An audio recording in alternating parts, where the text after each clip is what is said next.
They're up for a fight on an international scale. Their armoury, pieces of cloth and plenty of paint. The night before is spent at this warehouse where protesters are empowering one another before the big day. Georgina has travelled from London especially.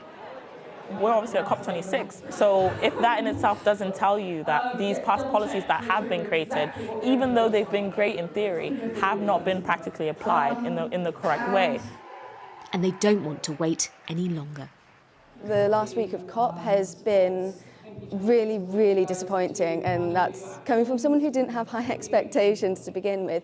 It has gone out of its own way to exclude climate activists, especially young people from countries around the world, especially people of colour as well, and those who are suffering the worst effects of the climate crisis already.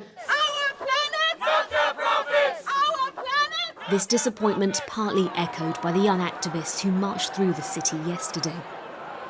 In some respects, they're good pledges. Are they enough? And will we see the action? I'm not sure. Young people are banging the drums. They're saying, you might not listen to us, but we're going to make our voices heard.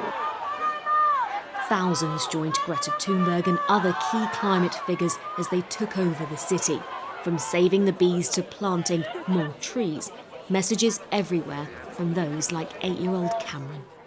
Mine says, if not you, who? If not now, when? COP26, act now.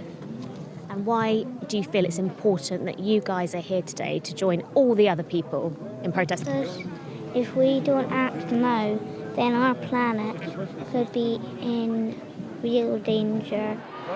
From climate finance to deforestation to the indigenous communities to the impending catastrophe, everybody here has their own reason for being here. There have been so many protests throughout this week.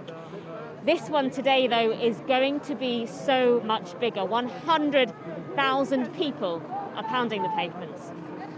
And that's just in Glasgow. Today is a global day of action. The voices outside could well overshadow the conversations inside as discussions of COP26 turn to protecting the natural world.